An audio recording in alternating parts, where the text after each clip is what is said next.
S, வீடு, schools, hotels, store room இங்கெல்லாம் partition wall கட்டணும்னாலும் இப்போ பில்டிங் போனஸோட first choice Renocon Rapid Wall Panels. தற்போது வந்துள்ள அண்மை செய்தி.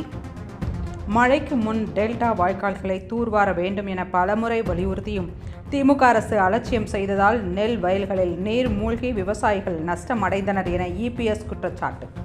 ராமேஸ்வரம் நகரமே பல நாட்களாக நீரில் மூழ்கி மக்கள் தத்தளிக்க அத்தியாவசிய பொருட்கள் கூட கிடைக்காத நிலையில் அரசு எந்த செயலும் செய்யவில்லை என்று அவர் குற்றம் சாட்டியுள்ளார். இக்கட்டான சூழலில் முதல்வர் ஸ்டாலின் இலங்கை உதவி குறித்து பேசி வாக்கிங் நேரத்தில் நடிகையுடன் உரையாடும் காட்சிகளை பதிவிடுவது ஏற்றது அல்ல என இபிஎஸ் விமர்சித்துள்ளார்.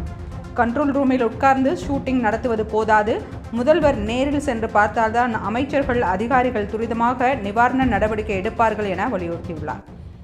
டிட்வா புயலால் மூழ்கிய நெல் வயல்களை வேளாண் வருவாய்த்துறை நேரில் ஆய்வு செய்து விவசாயிகளுக்கு உடனடி நிவாரணம் வழங்க தமிழக அரசு நடவடிக்கை எடுக்க வேண்டும் என இபிஎஸ் வலியுறுத்தியுள்ளார். அண்மை செய்தியை பார்த்து கொண்டிருக்கிறோம். மழைக்கு முன் டெல்டா வாய்க்கால்களை தூர்வார வேண்டும் என பலமுறை வலியுறுத்தியும் திமுக அரசு அலட்சியம் செய்ததால் நெல் வயல்கள் நீரில் மூழ்கி விவசாயிகள் நஷ்டம் அடைந்தனர் என இபிஎஸ் குற்றச்சாட்டு. ராமேஸ்வரம் நகரமே பல நாட்களாக நீரில் மூழ்கி மக்கள் தத்தளிக்க அத்தியாவசிய பொருட்கள் கூட கிடைக்காத நிலையில் அரசு எந்த செயலும் செய்யவில்லை என்று அவர் குற்றம் சாட்டியுள்ளார்.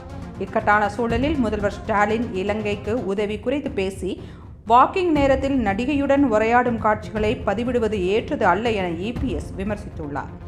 கண்ட்ரோல் ரூமில் உட்கார்ந்து ஷூட்டிங் நடத்துவது போதாது, முதல்வர் நேரில் சென்று பார்த்தால்தான் அமைச்சர்கள் அதிகாரிகள் துரிதமாக நிவாரண நடவடிக்கை எடுப்பார்கள் என வலியுறுத்தியுள்ளார்.